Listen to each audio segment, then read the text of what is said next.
नमस्कार दोस्तों, स्वागत है आप सभी का आपके अपने YouTube चैनल ज्ञान उद्गम में। इस वीडियो में हम लोग GTC प्रवक्ता भर्ती परीक्षा हिंदी के प्रश्न पत्र का दूसरा भाग देखेंगे। चलिए दोस्तों शुरू करते हैं। तो यहाँ पूछा गया है, साहित्य को जनता की चित्तवृत्ति का संचित प्रतिबिंब माना है। तो आचार्य शुक्ल जी ने माना है, यहाँ डी ऑप्शन सही हो जाएगा हमारा। फिर पूछा गया है, लोकवार्ता के संबंध में निम्नलिखित में से एक कथन सत्य है। तो लोकवार्ता में पीढ़ी दर पीढ़ी परिवर्तन या विकास होता जाता है, यह ऑप्शन सही है, यहाँ हमारा ये ऑप्शन सही हो जाएगा।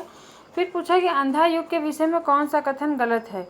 तो पौराणिक आख्यान द्वारा आधुनिक युग की अनास्था संतरास कुंठा अंकित की गई, ये सही है। व्यक्तिगत स्नेह और स्वार्थ का शासक अंधेपन का परिचय देता है, ये भी सही है। इसके द्वारा कृष्ण भक्ति की प्रतिष्ठा की गई है, यह कथन गलत है यहाँ पे, तो ये हमारा सी ऑप्शन सही हो जाएगा यहाँ। फिर पूछा गया, जकी उपनाम से कौन प्रसिद्ध हिंदी कवि उर्दू में गज़लें लिखता था। तो जगन्नाथ दास रत्नाकर जी लिखते थे, बी ऑप्शन सही हो जाएगा। फिर पूछा गया है कि भविष्यत कहाँ के रचनाकार हैं। तो भविष्यत कहाँ के रचनाकार है धनपाल, यह हमारा डी ऑप्शन सही हो जाएगा। फिर पूछा गया, प्रगतिवादी काव्य के विषय में कौन सा कथन गलत है। तो इसमें धार्मिक भावनाओं का विशेष आदर है, यह कथन गलत है यहाँ पे। फिर पूछा गया है, सुमेलित करते हुए दिए गए कूट से सही उत्तर का चयन कीजिए।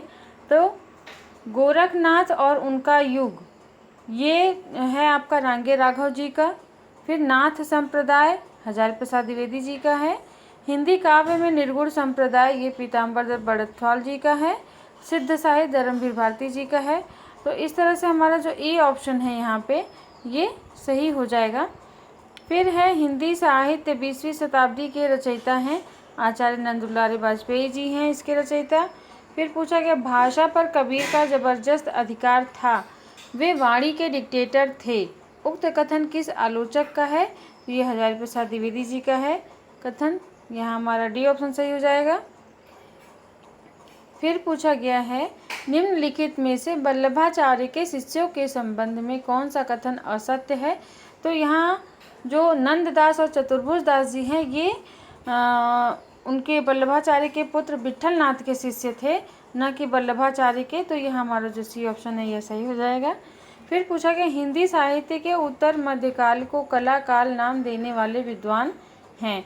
तो ये जो कला काल का नाम दिया गया था, ये रमाशंकर शुक्ल रसाल के द्वारा दिया गया था, हमारा बी ऑप्शन सही हो जाएगा।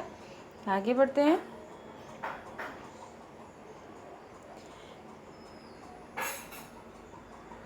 यहाँ पूछा गया, निम्नलिखित रचनाओं और रचनाकारों में से सही विकल्प है। तो कर्णाभरण याकूब खां नहीं, रतन हजारा कुलपति जी का नहीं है, भाषा भूषण जसवंत जी का है। तो यह हमारा जो सी ऑप्शन है यह सही हो जाएगा। फिर पूछा, तुलसी गंग दुओ भय सु कबिन के सरदार, कविवर गंग के संबंध में यह कथन भिखारी दास जी का है, यह हमारा डी ऑप्शन सही हो जाएगा। बीती विभावरी जागरी अंबर पनघट में डुबा रही तारा घट उषा नागरी, इसमें अलंकार पूछा गया है इन पंक्तियों में, तो यहाँ रूपक अलंकार है, ये हमारा सी ऑप्शन सही हो जाएगा। फिर पूछा गया, सखी संप्रदाय का प्रवर्तन किसके द्वारा हुआ है। तो सखी संप्रदाय का प्रवर्तन स्वामी हरिदास जी के द्वारा हुआ है, हमारा ये ऑप्शन सही हो जाएगा। फिर प्रश्न है, बिहारी को किस श्रेणी के रीति कवियों में माना जाता है। तो बिहारी रीति सिद्ध कवि माने जाते हैं, यह हमारा सी ऑप्शन सही हो जाएगा।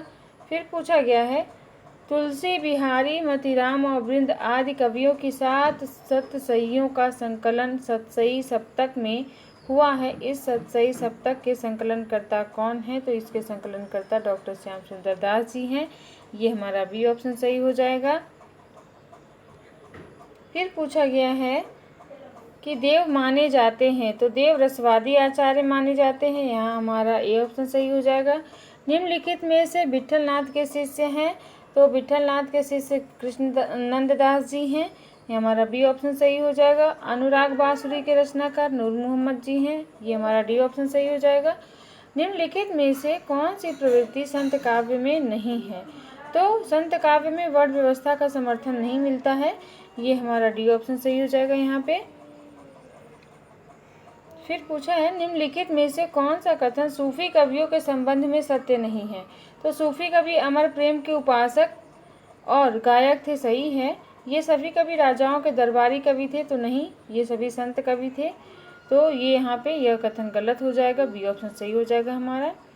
फिर पूछा कि ब्रज भाषा के मतीराम ऐसे कवियों के समकक्ष हैं और कहीं कहीं तो भाषा और भाव के माधुर्य में पद्याकर से तक टक्कर लेते हैं। तो आचार्य शुक्ल ने यह किस कवि के लिए कहा है? बेनी प्रवीण जी के लिए यह कहा है। यहाँ पे जो सी पे करेक्ट आंसर लगा यह गलत है दोस्तों, इस पर नहीं ध्यान दीजिएगा। तो यहाँ हमारा ए ऑप्शन सही हो जाएगा। आगे के प्रश्नों को देखते हैं।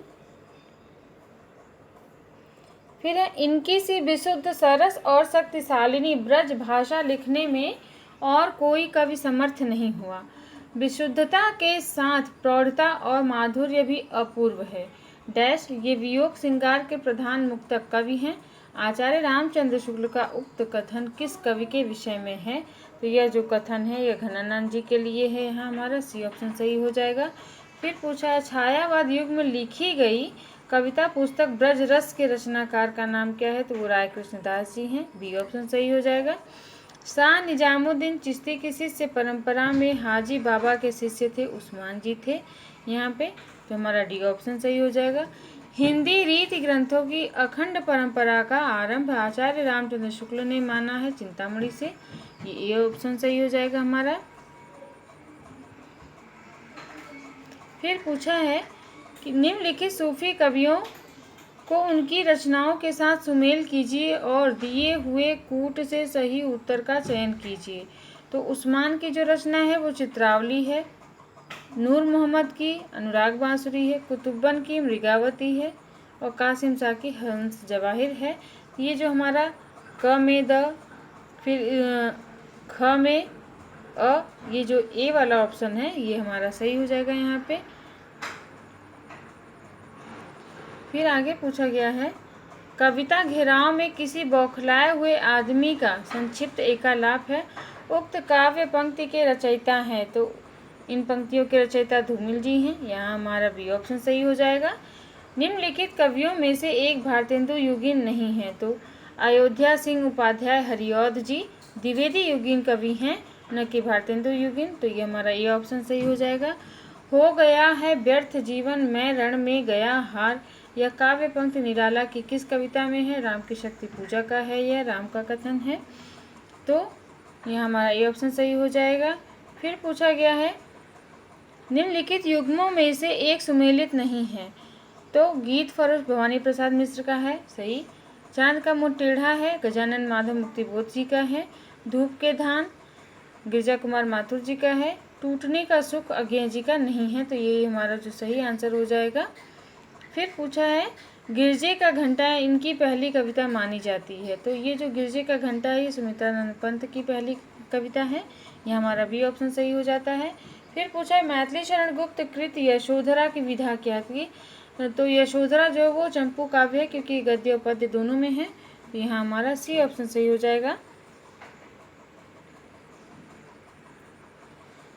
फिर पूछा गया है छायावाद तत्वतः प्रकृति के बीच जीवन का उद्गीत है, यह उद्घोष किसकी है? तो यह उद्घोष महादेवी वर्मा जी का है। मुक्तिबोध की प्रसिद्ध कृति चांद का मुंह टेढ़ा है की भूमिका एक विलक्षण प्रतिभा शीर्षक से किसने लिखी है? शमशेर बहादुर सिंह जी ने लिखी है। फिर है निम्नलिखित में से एक द्विवेदी युगीन कविता की प्रवृत्ति नहीं है, तो कल्पना का अतिरेक द्विवेदी युगीन कविता की प्रवृत्ति नहीं है। सही युग्म का चयन कीजिए। यहाँ पे है सही फिलहाल विपिन कुमार अग्रवाल, इन दिनों रघुवीर सहाय, सहचर है समय, तो सहचर है समय रामदरस मिश्र जी की रचना है, यह हमारा सी ऑप्शन सही हो जाएगा। उठ जाग मुसाफिर भोर भई अब रैन कहाँ जो सोवत है, किस अवधि सम्राट कवि की रचना है? तो ये बंशीधर शुक्ल की रचना है, ये हमारा बी ऑप्शन सही हो जाएगा। यहाँ हिंदी में प्रयोगवाद का प्रारंभ किस रचना से माना जाता है? तो तार सप्तक से माना जाता है, डी ऑप्शन सही हो जाएगा। फिर आगे पूछा गया है कि द्विवेदी युगीन निम्नलिखित रचनाओं में से एक महाकाव्य नहीं है, तो जयद्रथ वध जो है ये महाकाव्य नहीं है, और प्रिय प्रवास, साकेत, रामचरित चिंतामणि ये तीनों जो है यह महाकाव्य हैं।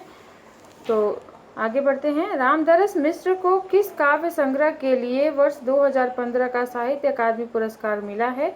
तो उनको आग की हंसी के लिए मिला था। ये हमारा बी ऑप्शन सही हो जाएगा।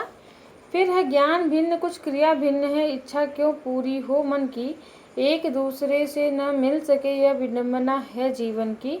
तो ये जो पंक्तियां हैं ये इनका संघर्ष से है। इसमें मुझे कुछ कन्फ्यूज़न है, अगर सही आंसर मिले दोस्तों तो बताइएगा, कमेंट करिएगा। फिर आगे बढ़ते हैं। प्रयाग रामागमन के लेखक हैं? तो इसके लेखक भारतेंदु जी नहीं, प्रेमघन जी हैं। ये हमारा बी ऑप्शन सही हो जाएगा। शत्रु मेरा बन गया है छल रहित व्यवहार मेरा, उक्त पंक्ति किस कृति से ली गई? तो मधु कलश से ली गई है। डी ऑप्शन सही हो जाएगा। दिनकर के किस काव्य ग्रंथ में युद्ध और शांति की समस्या का चित्रण मिलता है? तो कुरुक्षेत्र में मिलता है। सी ऑप्शन सही हो जाएगा।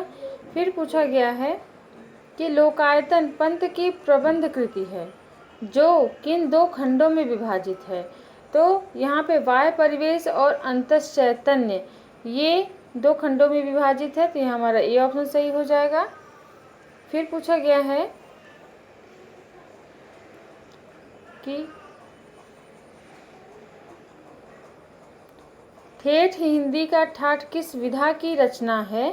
तो ठेठ हिंदी का ठाठ जो है यह अयोध्या सिंह उपाध्याय जी का उपन्यास है।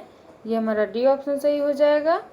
हरिवंश राय बच्चन की काव्यधारा का उल्लेख कीजिए।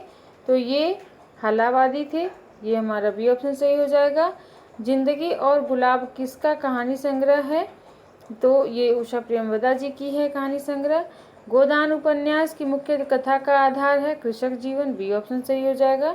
अमृतलाल नागर का प्रथम प्रकाशित उपन्यास है बूंद और समुद्र। डी ऑप्शन सही हो जाएगा। फिर पूछा गया है सामाजिक उपन्यास अमरवेल के लेखक हैं? तो ये वृंदावन लाल वर्मा जी सही हो जाएगा। लिखित में से उपन्यास की कथा वस्तु का संबंध औपनिषदिक युग से है। तो बाणभट्ट की आत्मकथा का जो संबंध है वो औपनिषदिक युग से है। ये ऑप्शन सही हो जाएगा। व्यक्तिवादी उपन्यासकारों की परंपरा में निम्नलिखित में से कौन नहीं है? तो बालराम गहमरी जी नहीं है। ये हमारा ए ऑप्शन सही, डी ऑप्शन सही हो जाएगा। फिर आगे के प्रश्न हैं दोस्तों। आचार्य रामचंद्र शुक्ल के अनुसार हिंदी के प्रथम उपन्यासकार हैं? तो ये लाला श्रीनिवास दास जी हैं। बी ऑप्शन सही हो जाएगा। निम्नलिखित में से मनोहर श्याम जोशी की रचना नहीं है? हरिया हरक्यूलिस की हैरानी उनकी उपन्यास है। कसब भी है, कौन हूँ मैं यह भी है, सोना माटी उनका उपन्यास नहीं है। तो ये हो जाएगा उनका सी ऑप्शन सही हो जाएगा इस प्रश्न का। उपन्यास और उपन्यासकार का एक युग्म अशुद्ध है? काला पहाड़ भगवान दास मोरवाल का नहीं है। यहाँ पे ए ऑप्शन सही हो जाएगा। और फिर है अधोलिखित में से एक उपन्यास नसरत शर्मा द्वारा लिखित है? तो सात नदियाँ एक समंदर। ये जो हमारा सी ऑप्शन है ये सही हो जाएगा। फणीश्वर नाथ रेणु के किस उपन्यास में पूर्वी पाकिस्तान से विस्थापित शरणार्थियों की दारुदशा का चित्रण किया गया? तो जुलूस में किया गया है। डी ऑप्शन हो जाएगा। प्रेमचंद शताब्दियों से पद दलित अपमानित और उपेक्षित कृषकों की आवाज़ थे। प्रेमचंद के संबंध में यह कथन रामविलास शर्मा जी का है। ये हमारा बी ऑप्शन सही हो जाएगा यहाँ पे। चलिए दोस्तों, अगर वीडियो आपको अच्छी लगी हो तो लाइक शेयर कमेंट और ज़रूर करिएगा और साथ ही में सब्सक्राइब कर दीजिएगा चैनल को, ताकि आगे की आने वाली वीडियोस का नोटिफिकेशन आपको मिल सके, और बेल आइकन को दबा दीजिएगा। धन्यवाद।